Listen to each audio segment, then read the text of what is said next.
Ladies and gentlemen, good day and welcome to Sharda Cropchem 2Q FY22 post-results conference call hosted by Antique Stock Broking. As a reminder, all participant lines will be in listen-only mode, and there will be an opportunity for you to ask questions after the presentation concludes. Should you need assistance during the conference, please signal an operator by pressing star then 0 on your touchtone phone. Please note this conference is being recorded. I now hand the conference over to Mr. Himanshu Binani of Antique Stock Broking. Thank you, and over to you, sir. Thank you, Vikram. Good day, everyone. And on behalf of Antique Stock Broking, I would like to welcome all the participants on the call of Sharda Cropchem. From the management, we have Mr. R.V. Bubna, Chairman and Managing Director of the company, Mr. Ashok Vashisht, the CFO of the company, and Mr. Dinesh Nahar, the General Manager Finance on the call. So without any further ado, I would like to hand over the call to Mr. Bubna for his opening remarks, post which we can open the floor for Q&A session. Thank you, and over to you, Bubna ji. Thank you, Himanshu ji. Good day, ladies and gentlemen. A very warm welcome to everyone present here for the earnings call of Sharda Cropchem Limited for the Q2 FY22. Sharda Cropchem is represented by myself, Ram Prakash Bubna, Chairman and Managing Director, Mr. Ashok Vashisht, Chief Financial Officer, and Mr. Dinesh Nahar, General Manager Finance. Talking briefly about our Q2 results, revenue grew by 51.3% year-on-year from rupees 425 crores in Q2 FY21 to rupees 643 crores in Q2 FY22, led by strong volume growth across geographies. Europe grew by 7.3% year-on-year.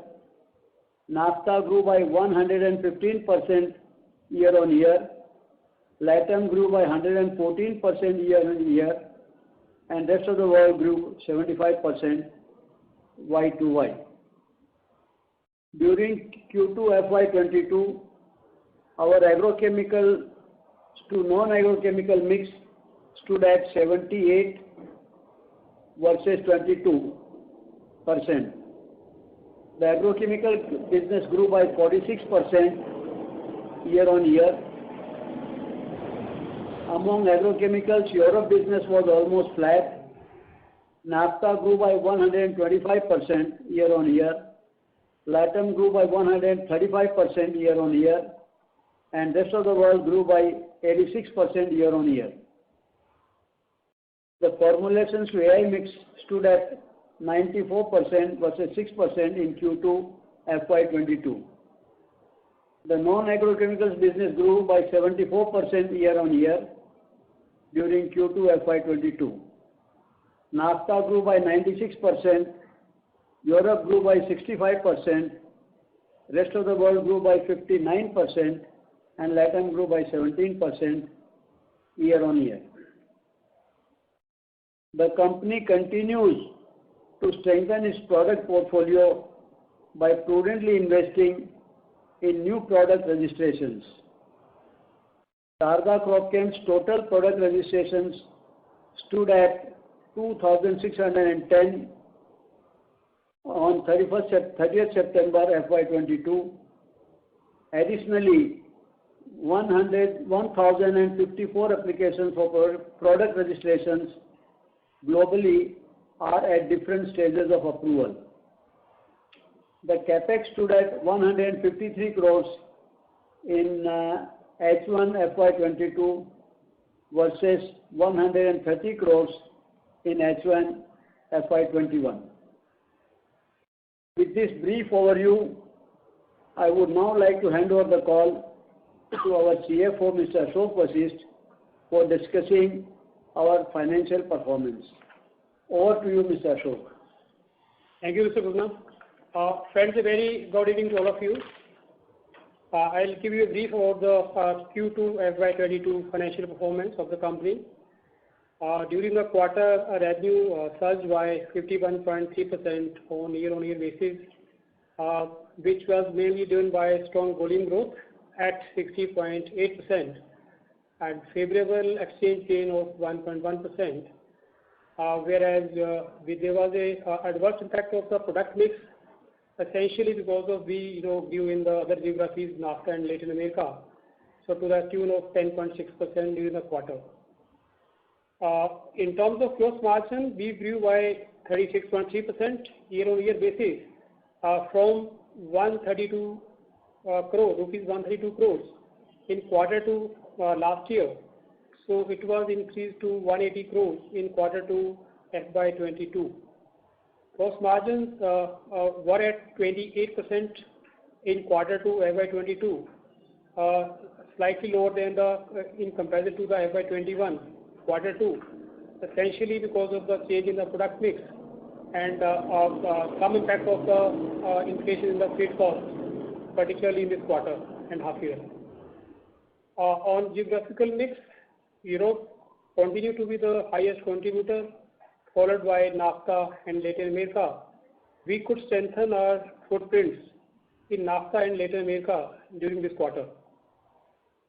EBITDA registered a very strong growth of 76.8% on year-on-year basis from 59 crore in quarter 2 last year to 103 crores in quarter 2 FY22.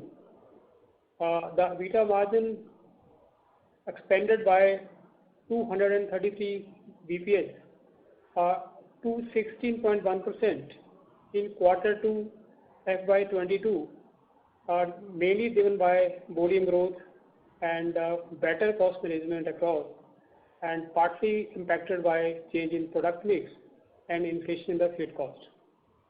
Profit after tax grew by nearly 68% on year-on-year basis from 19 crores in quarter 2 last year to 32 crores in quarter 2 FY22. In terms of cash profits, it stood at 93 crores in quarter 2 this year, FY22, in comparison to rupee 61 crores last year. So, significant improvement in terms of cash profits as well. Cash and cash equivalent stood at 370 crores INR in quarter 2 FY22 in comparison to rupees 314 crores in quarter 2 last year. So there is a special focus on the working capital management. So net working capital days improved to 86 days as of 30th September 2022 in comparison to 98 days as at 30th September 2021. So with this, we open the floor for your specific questions. Thank you. Thank you very much, sir. Ladies and gentlemen, we will now begin the question and answer session. Anyone who wishes to ask a question may press star and 1 on your touchtone phone now. If you wish to remove yourself from the question queue, you may press star and 2. Participants are requested to use handsets while asking a question. Ladies and gentlemen, we will wait for a moment while the question queue assembles. To ask a question, ladies and gentlemen, please press star followed by 1 on your touchtone phone now.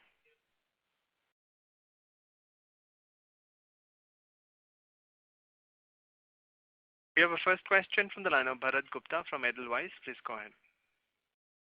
Hi, Bhuvnaji. Congratulations for a good set of numbers.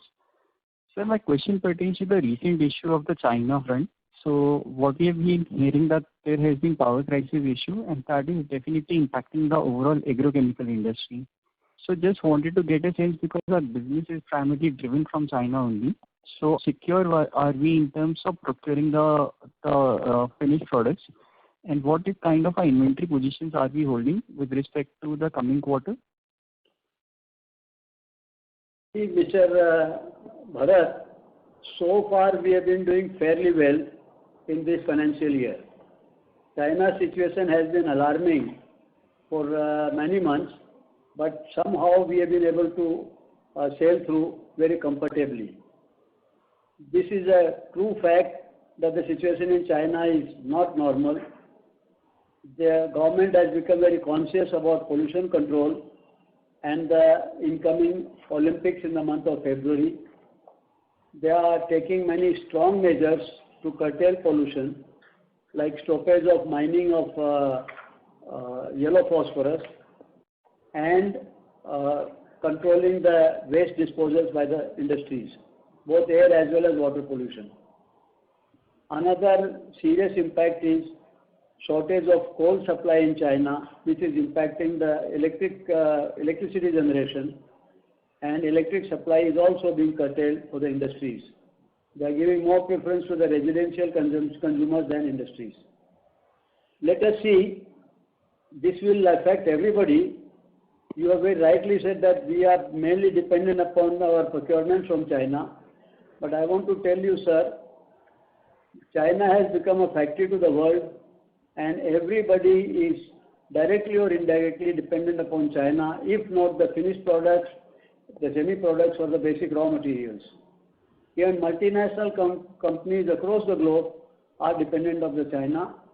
So our impact will not be very much out of the tune compared to the rest of the players in the field. Right, sir. And sir, in terms of the inventory which we would be having, so primarily just wanted to get a sense because Q4 is one of the heaviest quarters for us. So, like in terms of whatever supplies which we are having, so are that good enough to meet the rising demand which we are seeing from the European markets or to the North American markets? Mr. Bharat, this is a period when we built up the inventory. We don't carry on the inventory for the complete year. We are finding in some constraints in getting the shipments because of the lack of production and other things. But as on date, the level of inventory that we are holding is slightly better than what we were holding last year. Of course, the businesses orders start coming up also during this period of time. But our customers are also very careful because the prices have gone up and they are not used to buying at higher prices. So I would say that so far our business is moving normally, not a very serious impact, including the inventory levels. Right, sir.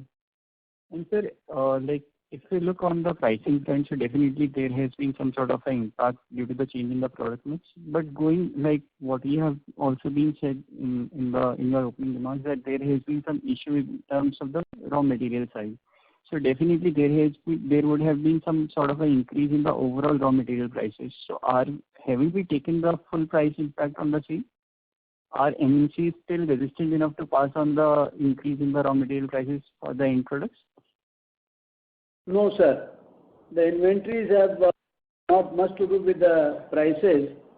The prices have gone up and the consumers are showing some resistance, but at the end of the day, they do come around and absorb a fairly good part of the increase in the prices.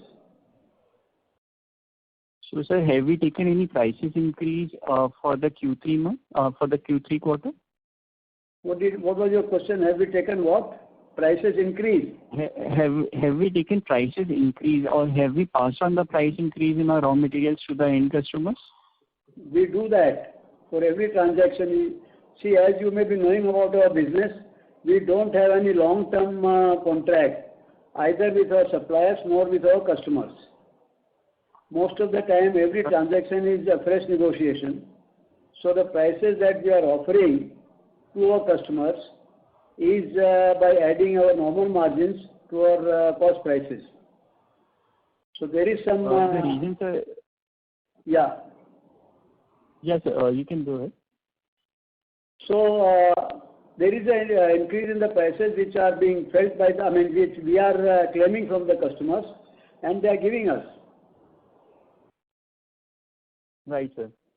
And so just what we have seen that there has been some sort of pressure in our margins where it is gross margins have come back to a 28% kind of a range. So going forward, do you expect it to be a sustainable in the coming quarters or there can be some sort of an improvement as we have taken some pricing increase for the coming months as such? See, Mr. Bharat, presently the margins are under stress, under pressure. Going forward, I would feel that the similar situation will continue unless China becomes all of a sudden very open and they start increasing their productions and dispatches in a full swing. Till then, it's going to be a little cautious game, and we are prepared for it. And sir, if you look like it's just a bookkeeping question, our other expenses as a percentage of sales have declined despite a spurt in the logistic costs around the globe. So what is the key reason for the same? Sir, आपका थोड़ा आवाज धीरे आ रहा था. Can you repeat this question with a little louder voice, please? Sure, sir. I was just asking, if you look at our other expenses as a percentage of sales, so that has declined a bit. I was just asking that there has been a spurt in the logistic costs. So what has been the key reason why we have been able to maintain our other expenses on a lower side? See, the other expenses are not impacted by the availability of raw materials or selling prices. They are more or less at a fixed level. But because the price levels are increasing, so proportionately they appear to be subdued. But this is a relative equation. Our other expenses are fairly at the same level as last year. It's more of better cost management, basically. So there hasn't been any material impact on the logistic front, like the freight costs which have increased a bit, so that hasn't impacted us. Gupta ji, the logistics cost is a totally different game. It is nothing to do with our other expenses. This logistics is a direct expenditure, and there is a substantial increase in the cost of freight, sea freight as well as air freight. And I don't think that other expenses are connected with the logistics. So that is being a part of COGS or like cost of goods sold, or it is taken like separately? It is taken as cost of goods sold. Okay, sir. Right. And sir, last question on the guidance trends. So definitely we have driven out and we have delivered a 50% kind of a growth in the H1. And you were earlier maintaining a conservative target of delivering a 15 to 18% growth for the full year. So now, can we expect that there should be some, like, from the conservatism to now, do you want to increase the guidance on the sales trend for the coming second half? Sir, I would prefer to be the conservative side. We should be able to grow at 15 to 20%. For the full year? Yeah, for the rest of the year. Right, sir. Thanks so much. I will come back in the question queue for any follow-up. Thank you, sir. Yes, Thank you're you. welcome. Thank you, sir. To ask a question, ladies and gentlemen, you may press *1 on your touchtone phone now. We have next question from the line of Vishnu Kumar from Spark Capital. Please go ahead. Good evening, sir, and congrats for good numbers that you got this time. So just help me understand this, sir. Normally, first half is something that you report, like say 300, 400 crores in your European business. So, but that this time at about 450, 500 crores. First half, I'm saying, first 6 months. Similarly, in your US business also, you have done pretty well. Is it because of some molecules, or is it because of some real pricing that you've materially benefited? Normally, you used to say that MNCs are not taking price hikes, or is it because inventory in the system has gone down? If you could just help us understand structurally, or let's say there are some near-term gains we are having. Sir, I'll catch up the second point of your suggested answer. In my opinion, the inventories in the system is getting dried down, and we are able to, it's not so difficult to claim a better price from the customers when our costs are going up. At the same time, I think we are still more competitive compared to the competitors, and multinationals are also increasing their prices. Got it. So inventories are low in the system. That is helping you drive a disproportionate growth in the first half, generally this quarter or even this 6 months you're saying? See, in absolute terms, our inventories are higher this year compared to the last year, but relatively compared to the volume, it could be slightly on the lower side. Understood. So this situation of low inventory that you're seeing in the market, do you think this will continue into the next year, sir? I mean, given that Chinese raw materials are not available, how do you see that? It will be under strain. The availability is under strain. The Chinese are not able to ship the goods to us as per our requirements. And because of our contacts and relationship with most of the manufacturers, somehow so far we've been able to get our supplies sufficient enough, not enough to build up a comfortable level of inventory. And this effort and business strategy will continue. Understood. Sir, for fourth quarter, last year we did about close to 1,100 crores. And I'm sure you have good visibility as to whether you have enough material available, or that is something that will go from China to US and Europe by fourth quarter. So if you could broadly tell us whether you are at a favorable position that you will be able to kind of whatever growth you think that can be done, all the material is available, or you will think there will be some shortfall there? Sir, I don't think we are favorably covered. The situation which is tough and difficult is for everybody, and we are a part of it. So, but even last year we had not anticipated that we'll do so well in the quarter 4. This year also we feel that we should be able to do comfortably well, but not as well as quarter 4 last year. So when you mean comfortably well, we'll still see growth by fourth quarter, or you think it will be just about flat? It could be lesser, there would be a growth, but not as much as we had last year, but lesser than that, because the base is very big now. Understood, sir. Sir, my second question on this is that you have been highlighting that for quite some time that the MNCs have not passed on prices, and now because of the low inventory situation, they have taken a price hike. Now, is the price hike commensurate for the technical prices that have gone up now? You think further prices hikes are required because prices have gone up in the recent past? And let's say once MNC increases the prices for generics, maybe if prices correct, they will bring it down, or sustainably because it's a small product, they will not bring the prices down. What is your view on this? Both from a medium and a short term, I'm asking. See, multinational companies has a very big advantage of fat inventory. I think their inventories are also shrinking now, and they are also under pressure to increase their prices because they are paying higher prices for their sourcing. So I think this situation also helps us in compete better in the market. Got it. That's the point I was trying to ask is if the prices, because for them these products are not really big, and you have highlighted that in the past if they take the price hikes, more or less those prices can kind of hold on to. So if prices come down, do you think they'll hold on to the prices because this is not a very big portfolio for them, which could be a sustainable benefit for us? That's the point I'm trying to understand. Let's say 1 year from now, will the prices come down again? Will they drop the prices, or they will not drop the prices if the material prices comes down?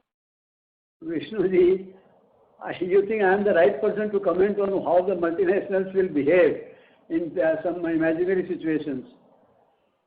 We can only predict. We can only make a guess. And there is no reason they do not react so quickly to the fluctuations in the raw material prices or procurement prices. I have a feeling that this year they have been quick enough because their inventory levels are on the lower side. What will happen when the prices come down, I am not the right person to comment. They may or may not. Got it, sir. And in your US market, are we introducing or any new molecule that has given us some disproportionate benefit? Any specific molecules that we can possibly say, or any product, any particular categories that has done really well for us in the last 1 year or so? US and Europe, any particular category? Sir, we have been getting more and more registrations, more and more product approvals. Our portfolio is enlarging, and that is helping us to increase the volume. Sir, any rough idea you can give us? Let's say the local distributors have gone up X percentage, more states, more touch points. Anything that you can say that this last 2 years it is now better? Something for us to get a more of a grip on. Our customer base is also increasing in US. With the increased portfolio, the acceptability of our products is increasing, the recognition of Sharda Cropchem is increasing, and we are finding it easier to introduce our products in the market and getting it accepted by the customers. So when you mean customers, how many distributors would probably we be having there? I mean, last 2 years to now. I don't have the figure readily available, but number of customers are maybe about 20-25% more compared to last year in United States market. Understood, sir. I'll come back in the queue. Thank you. Yeah.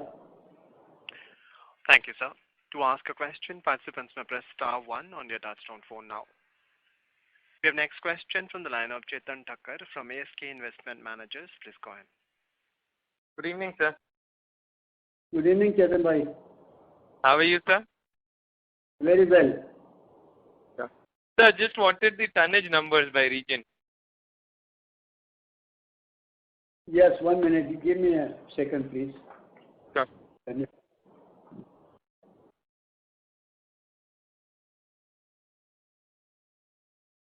Sir, for Q2, in Europe, the tonnage is 3.61 million kilograms or liters. NAFTA, it is 2.74 million. Latin America, 1.46 million. Rest of the world, 1.10 million. Total 8.92 million compared to 5.54 million in Q2 FY21. Sure. So in terms of tonnage, we have grown by about 61% in Q2 as compared to Q2 last year. Sure. Great, sir. This is very helpful. Thank you so much and all the best, and wishing you a very happy Diwali. Thank you so much, sir. Thank you, Chetan bhai. Thank you, sir. We have next question from the line of Dhruv from HDFC AMC. Please go ahead. Thank you. Evening, Bhuvnaji. So, one question was, in the previous call, earlier call, you had mentioned about that there is some pre-stocking that also you are seeing, at least for the last 3-6 months or 9 odd months. So, where are we now in that pre-stocking cycle? 1 minute. Your voice is getting mixed up by some small disturbances. Is this okay now? A little louder and slower. Hello, is this okay now, sir? Yeah, now it is okay. Yeah, sir. So I was saying that in the last call you had mentioned about some pre-stocking that you're seeing in the market for the last 3-6 odd months. So where are we now in this pre-stocking cycle? I mean, is that largely now behind or that still continues? You mean pre-season stocking? Yeah, sir. I don't know whether I have mentioned, but we don't have a strategy of having a very big stress on the pre-season stocking. Not you, sir, but your customers are stocking ahead of time because of expectation of rate issue or non-availability issue that way. Sir, I think the customers are also not doing much of pre-stocking because they are very much uncomfortable with the increase in the freight cost and the cost. In some of the products, the prices that they are paying us is almost 80 to 90% more compared to the same products last year.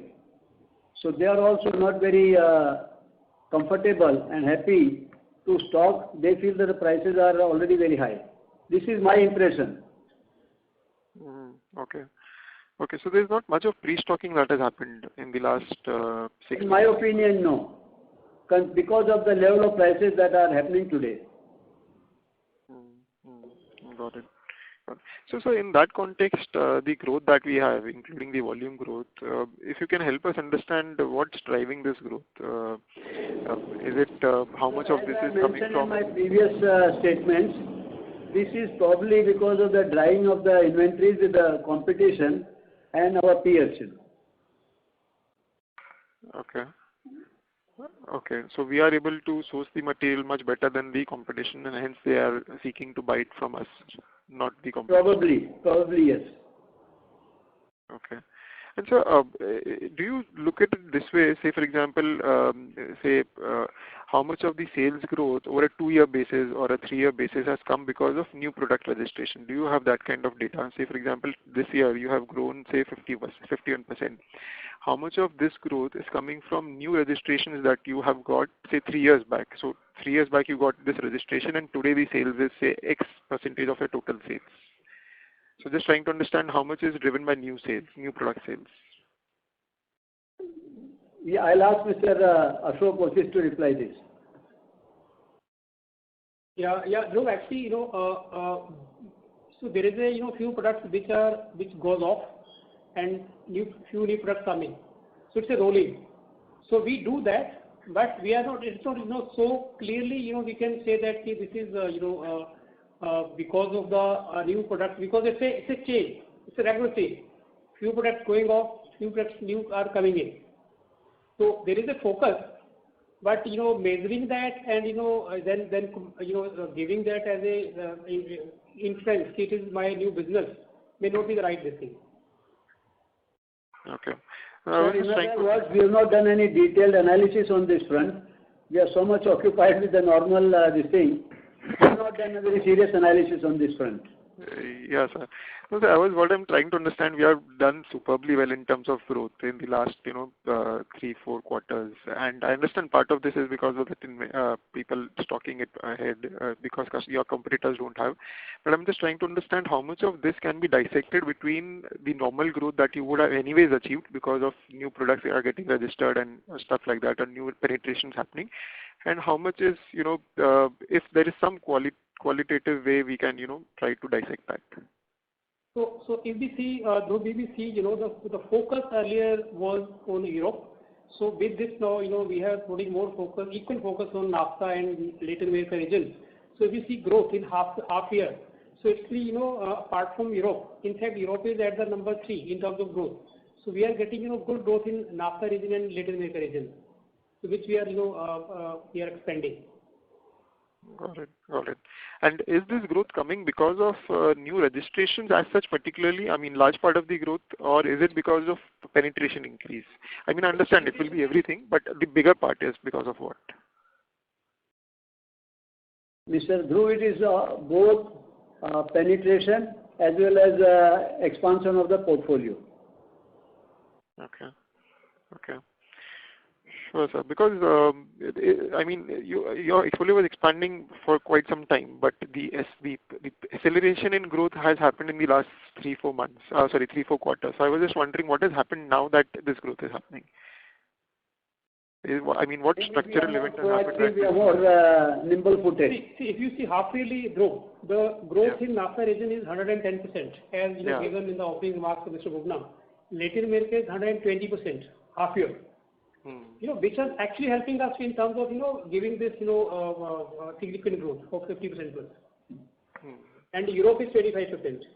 And even rest of the world is 45%. So basically, penetration of the existing, portfolio and new molecules, both are, helping us in terms of getting this growth.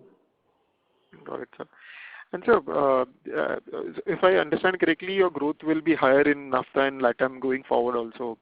So you have historically used to give this GM margin split, and in that, if I understand correctly, the Europe was the highest margin, then followed by NAFTA and then LATAM.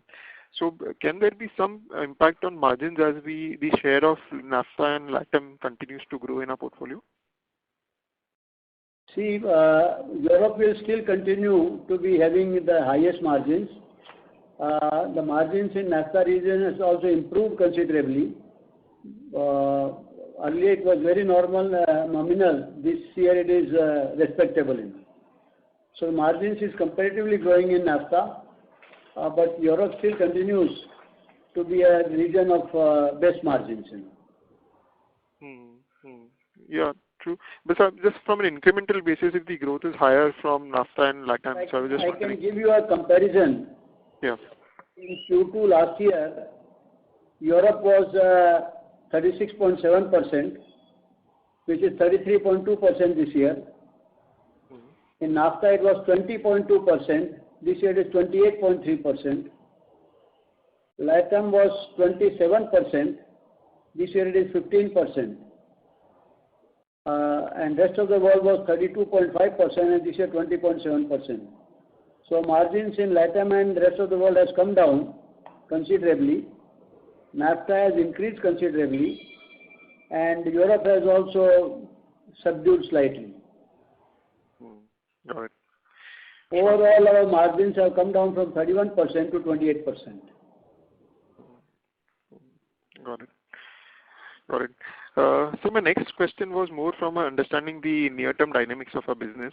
So, sir, we understand quite fairly well now that the Chinese technical prices are rising because of all the disruption.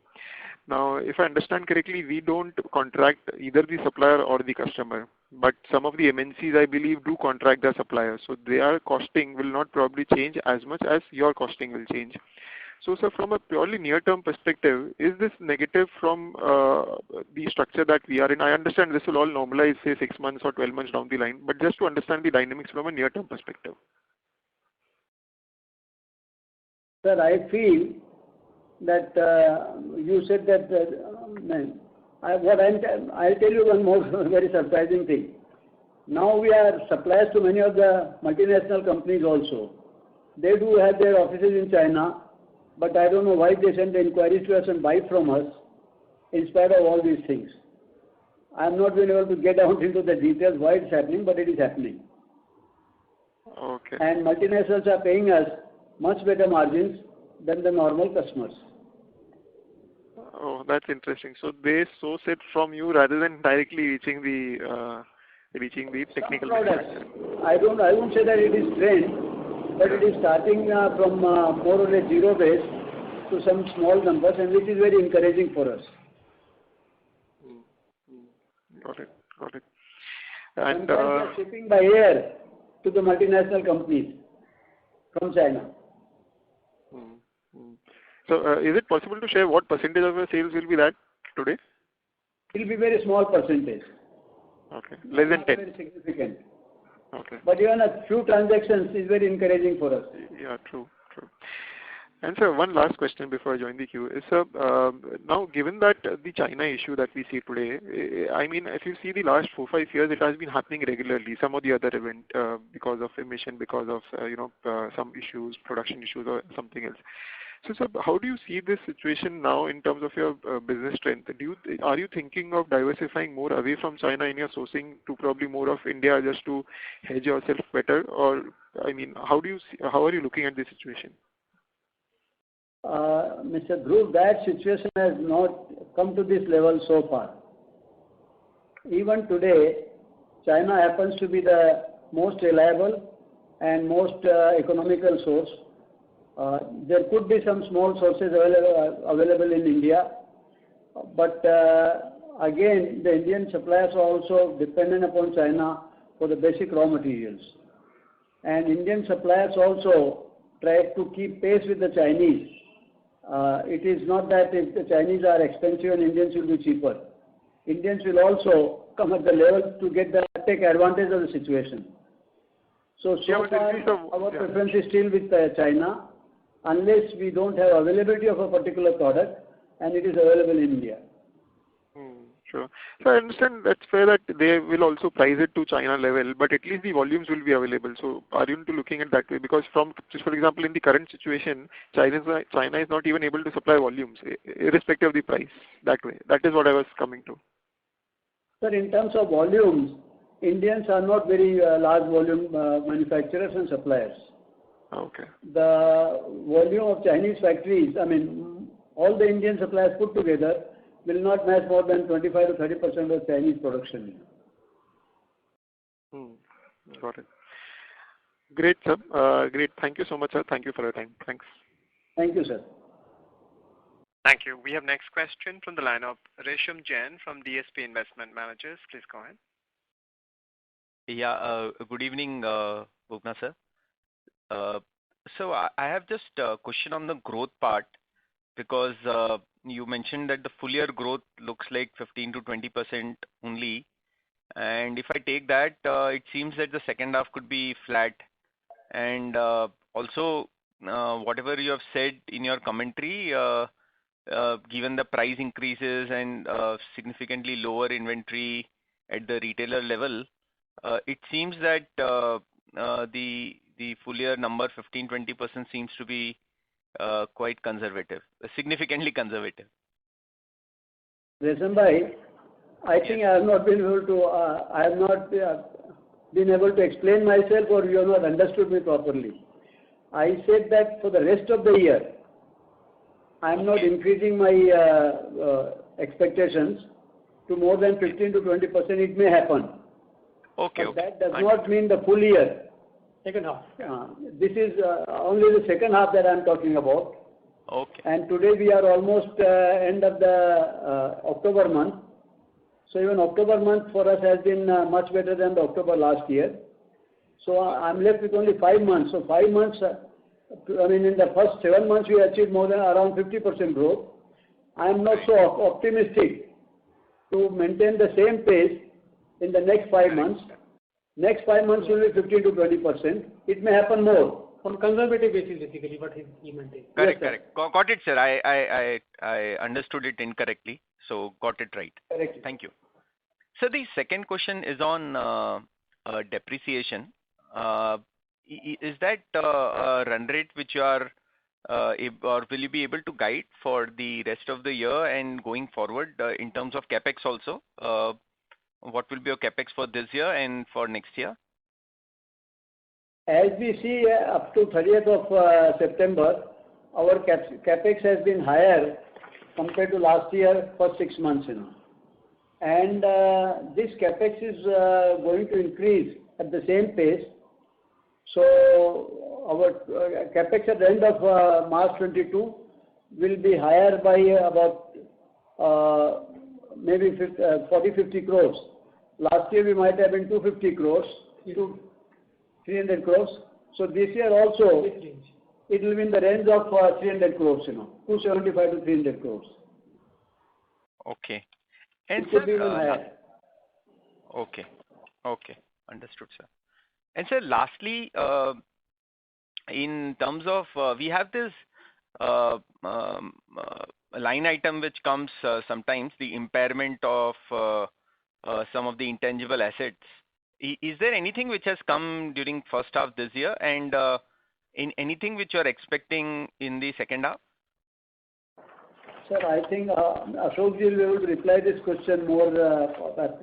For this impairment, it forms a very small total capex. Yes. During the quarter 2 this year, the impairment is 8.7 million, and half year is 4.4 crores. And last year, comparatively, quarter 2 was 1.92 crores, and half year last year was 2.96 crores. So we are not foreseeing significant impairment in the second half, but yes, there will be. Okay. Yeah, because that is every quarter we do that impairment exercise. So whatever has to be impaired, so that has to be impaired as per the India. Okay. Right, sir. Yeah, but Thank you. We are not foreseeing any significant impairment. Got it, sir. Thank you. Yeah. All the best, sir. Thank you. Thank you. Thank you, Resham bhai. Thank you. We have next question from the line of Sonal Minhas from Prescient Capital. Please go ahead. Hi, sir. This is Sonal. I hope I'm audible. I have 2 questions. One was on the longer-term margin outlook for the NAFTA region. I'm assuming as you're gaining scale, you've doubled your top line in the region, and I think you just spoke about the NAFTA margins going up from 22 to 28%, H1 to H1. Just want to understand, like if you zoom out 1 year, 2 years, and compare you to your competition there, do you see these margins converging to 30-32%, or this is what is typically the margin profile for that particular region? And the second question is, you've spoken about Europe being the better margin profile business. If we were to again look at Europe from a 2-3 year perspective, do you see these margins recovering in Europe? Sir, I do see margins recovering in Europe, and as far as NAFTA region is concerned, we have been able to understand the market better, and we feel that we'll be able to maintain or improve on the margins also in the NAFTA region. Got it, sir. So second question, just want to understand the success matrix of your filings in these geographies.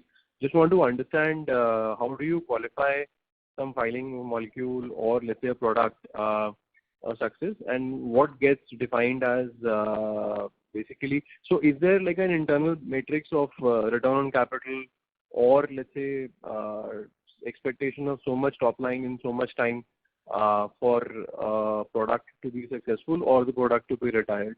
Just want to understand how do you work, because this is kind of a treadmill, and would be as you increase your capex, it's important to understand the capital allocation discipline around this exercise.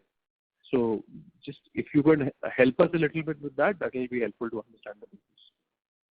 Mr. Sonam, we do not do so much of analysis on the feasibility front or return on capital, because the final prices that we will get from the market or we will sell at are never defined and they are never fixed. Moment we as a generic enter that market, the prices start going down. Multinationals also, in order to maintain their share, sometimes they also start reducing the prices to maintain their share. So if these things are not very firm, it is difficult to calculate the return. Return on income initially, before we venture into the product, are all very attractive and very lucrative. All we go, we select the product, is getting a feedback from our customers or distributors and the market as to which product has better future, which is a product of future, and which will have a longer life in the market. And we also see if the product is available in China and whether the quality is maintainable in China. And if we have these factors, then we take a plunge into the product.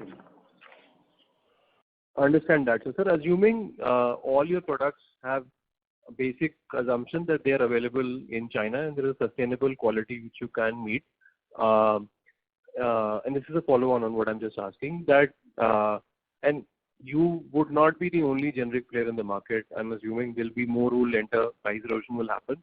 So if you see a product's margins deteriorating over, let's say, 1 year, 2 years, 3 years, is there a cutoff point in this where you say, I can't do this business? Because margin erosion can be factored in roughly, but it can't be exact. So where do you say that I will not sell this product going further? I just want to understand that. Well, we haven't come across any situation where we find that the product is not giving us any margin or discouraging margin. You understand, initially when we introduce our product, probably we are the second or third generic. And another thing I want to let you know, that there are not many generics who are competing with us in these markets. They can be counted on fingertips, and on that front we are not so much worried. And every generic which comes, and it's limited in number, every generic has comfortable place in the market to introduce their products and sell their products. So, sir, if I am an analyst who's trying to understand your business from outside, from margin front, when you enter a geography, do I see that your margins, you modeled, let's say, X margins, these margins will squeeze down as the competition intensifies, others also reduce their pricing, and then over time, the discipline with whatever market share is stabilizing, the margins tend to expand a little bit. So it's kind of a U curve on margins with maturity coming, your maturity coming in that particular market. Is that how I should model it or mentally align it to understand the business? What is your name? Sonal, sir. Sonal. Sonal. Yes, sir. Mr. Sonal, please understand that the process of registration requires a lot of patience and heavy amount of capital and lot of time. Sure. These three factors reduce the competition very considerably. Agree. Most of the businessmen want to invest in tangible assets which they feel are very secure, and easily they can get out of it by selling them off. The risk involved in the intangible asset registrations is very high, and uncertainty of getting any value if they want to get out.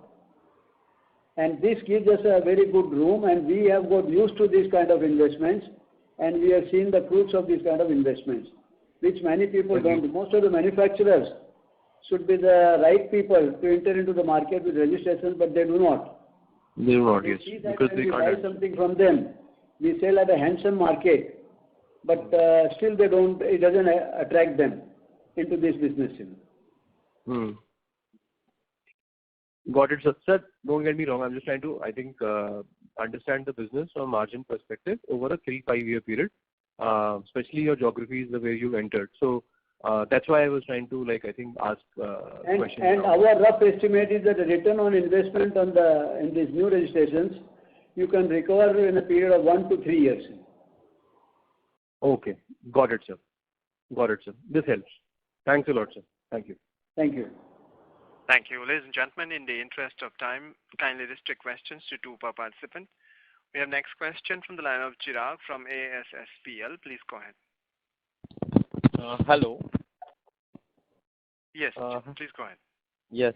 Sir, I am tracking your company since last few years. I just want to understand exactly how we different from the other agrochemicals and fertilizer business. Also, we are mostly patent driven and we outsource our manufacturing. Is my understanding correct? Sir, you will have to repeat your question. Your voice was getting mixed up. Now it's proper? Yeah, but please speak a little slowly so that it can be understood better and there are no mixing up between two words. I want to understand your business model, that how we different from other agrochemicals and fertilizer players, and also what different product we do, because what I have seen that we outsource our manufacturing, right? So how we do business on this model exactly? The value chain I want to understand. Sir, the biggest difference between us and other players is that most of the players start first as a manufacturing and then go into the marketing. We do not have any manufacturing. We straight away introduce ourselves into the marketing, and we continue that, and we find it very lucrative and very attractive. We outsource 100% manufacturing, and particularly these agrochemical products or most of the agricultural products are seasonal products. On the off season, the manufacturers find it very painful to keep their plant running, either to build up the inventories or sell it at a very attractive prices. We are not affected by these adversities or these minus points of the manufacturers. We are very nimble-footed. If for some reason, in some season, we find that a particular product is in abundance and the prices are dropping down, leaving little margins, we do not deal in that product for that particular season or that period. A manufacturer does not have that choice. Okay. Do you understand me, sir? This is a big difference. Yes, sir. Yes. There's hardly anybody. I think we have a unique business model in India, and there are not no other company in the world who is not doing any manufacturing. There are some companies which are having similar business model, who may be manufacturing 20-30% of their market. We have zero manufacturing of compared to what we market. Okay. So regarding, we don't find it very interesting to go into manufacturing, because fortunately, whenever there is a good product giving good margins, there are many manufacturers which come up and a very short notice. That helps us to sort of de-risk our business. Okay. So for the product development, we in-house do R&D, or that also we outsource? We outsource the R&D also. Okay. So in comparison to the traditional manufacturer of this agrochemical and vis-a-vis ourselves, what is the margin any margin reduction which we earn compared to the traditional manufacturer? I have not understood your question, sir. Okay, sir. What I'm asking is like most of the manufacturer do in-house R&D similar to what pharma players do, plus they do their own manufacturing. Okay, so they have some patent and all with them. So to protect our business model comparison to them, what extra edge we have? Sir, we do not have any patent. The products that we are dealing with, the patents are held only by the multinational companies who have invested huge amount of capital to invent these products. They enjoy a 10-year patent protection. Our role comes only when the product goes off patent. And I have not, any manufacturer holding patent for their new product are only multinational companies having billions of dollars of turnover and big volume, big budget. Okay. So we purchase those going to off patent, right? Pardon me? So we purchase those rights of patents which are goes to which are expired or not used by the MNC after certain period of time. So I'll explain you, Chirag. Actually, we are a different company, as explained by Mr. Bubna. We are, intangible assets driven company. So, and agrochemicals like pharmaceutical is a controlled industry. No, its products cannot be sold freely. So to enter into any country, so you have to register your product in that respective country. So the expertise of Sharda is that, we have that capability and expertise, and our cash flows allows us to, register product which involves enormous capital and time. Yeah, so we get those, licenses in the respective countries, and only, any company who, can sell the product if they have a license from the respective government. So that is the big differentiator and, entry barrier. So it is possible that, there is a manufacturer from whom I get my product manufactured. That manufacturer cannot sell directly in that country. Okay. So there is a big entry barrier. Yeah, and it is a, looks to be simple, but it is a, highly dynamic and complex, business model, but it is highly flexible. So as explained by Mr. Bubna, so we work majorly on the variable cost, so which is a strength. Okay. Yeah, like in other businesses, which differentiates, us from them, our major part of the cost is variable cost, whereas for manufacturers, major component is the fixed cost. So which is a strength. Okay. Okay, sir. I'm sorry to interrupt. Kindly come back in the question queue, Mr. Chirag. Thank you. Thank you. Ladies and gentlemen, please restrict questions to per participant. We have next question from the line of Somaya V from Spark Capital. Please go ahead. Thanks for the opportunity, sir. Sir, can you just help us with the registration split across the regions, which you generally used to give, both from what is in pipeline and what we have? See, the number of registrations we have is 2,610 registrations. Out of that, in Europe, we have 1,370 registrations. NAFTA, 252. LATAM, 750.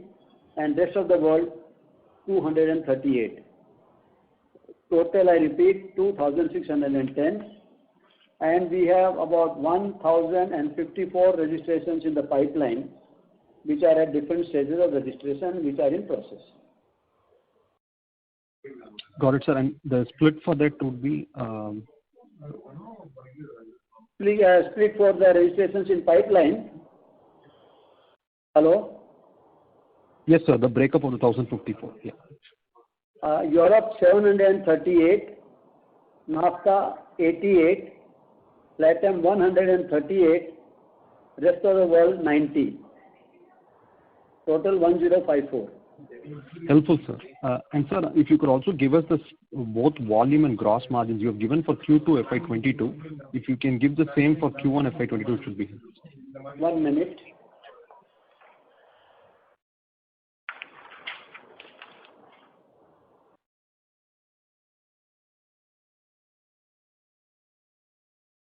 No, you want Q1 FY22 or? The previous quarter, yes, sir. Q1 FY22. Yeah. Q1 FY22.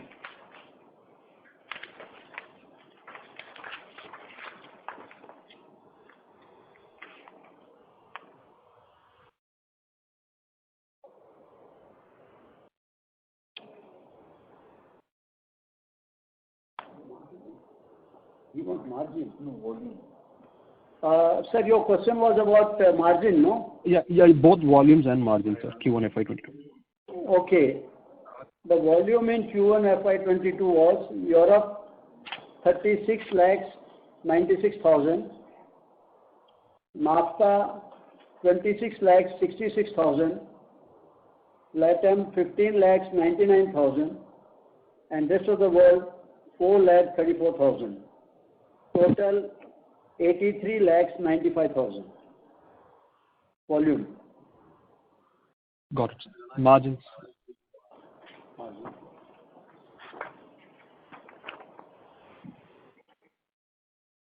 Margin Europe 38.6%, NAFTA 22.8%, LATAM 17%, and rest of the world 27.8%.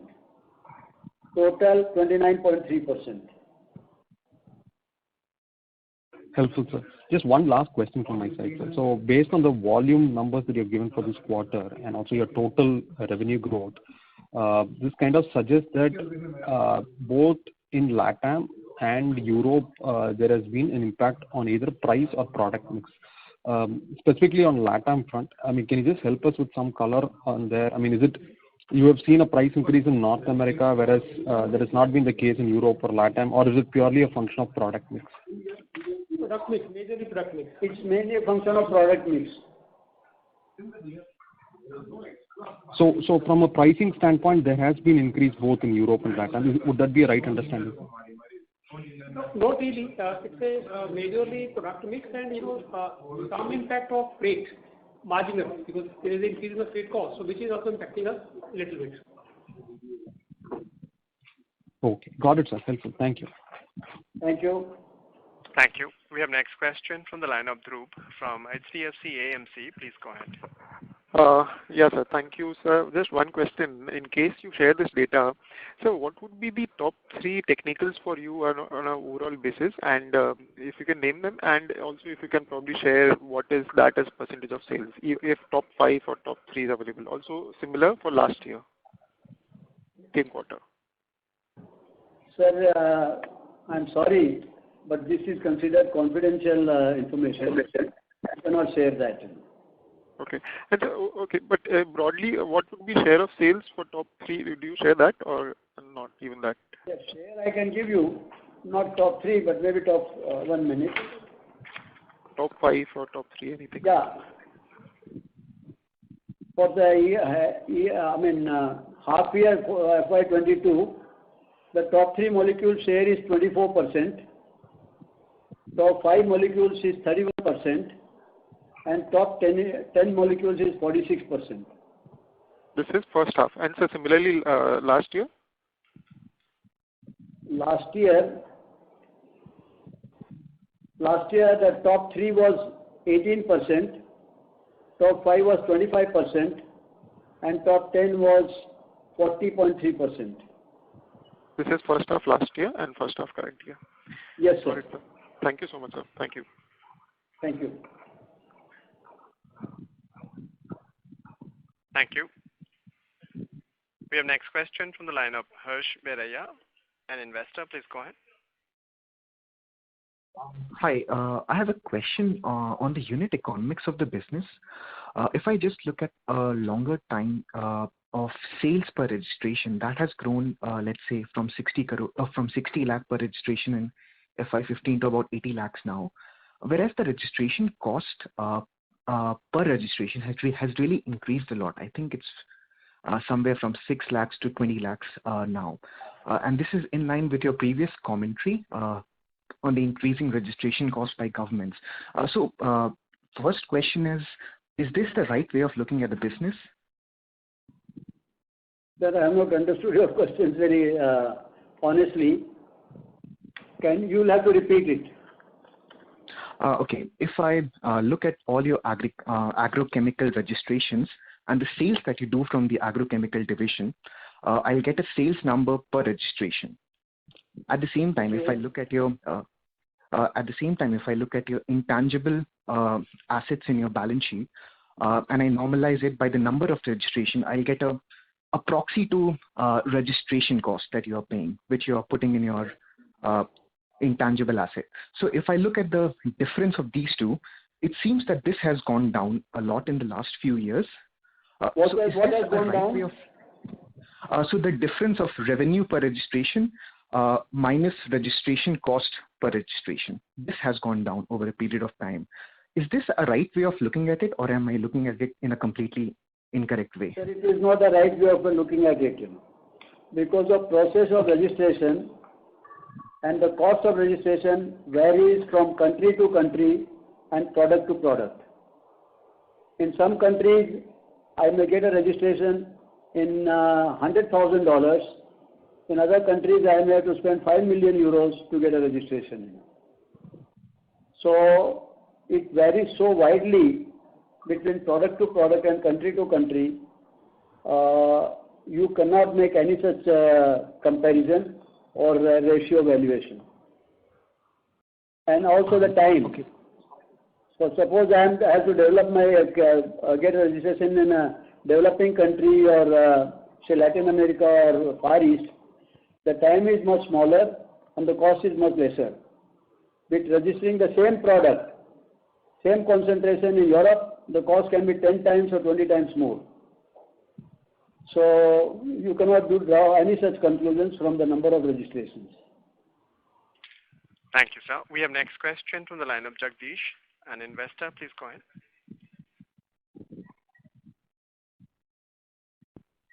Mr. Hello, Jagdish. good evening, sir. Yes, please go ahead. Sir, company is having cash on books of 300 crores. Why don't they reward the shareholders by buybacking the shares? I mean, please repeat your question, Mr. Jagdish, little more slowly. The company is having cash on books of more than 300 crores. Yes. Why don't the company is rewarding the shareholders by giving dividend or buybacking the shares from market? Mr. Jagdish, then you have not studied our company's finances very deeply. We cannot do any buyback. We are already holding the maximum amount that we are allowed as per the law. You understand? And we do not want to offload our shares to the market, because that will give a very wrong signal to the market, and we don't play into the prices of the shares.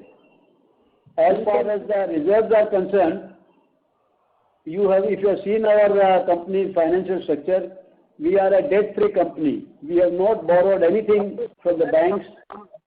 Company is debt-free and company can do buyback, and promoter can also surrender shares. The shareholding pattern will be same. No, sir. We do not like to look into those things. We like to concentrate on our business rather than playing with the shares and market capital of the shares. No, sir, you can reward the shareholders by special dividend. Mr. Jagdish, we will consider. We will look into this. Okay. Thank you, sir. Thank you. Thank you, sir. Ladies and gentlemen, that was the last question. I now hand the conference over to the management for closing comments. Over to you, sir.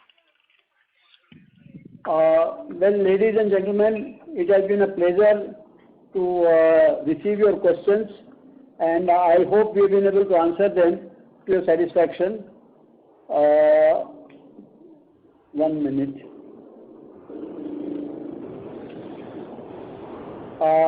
The business is full of challenges, and we've been spending a lot of time and efforts to strategize our business and get the best out of the situation rather than complaining and giving up.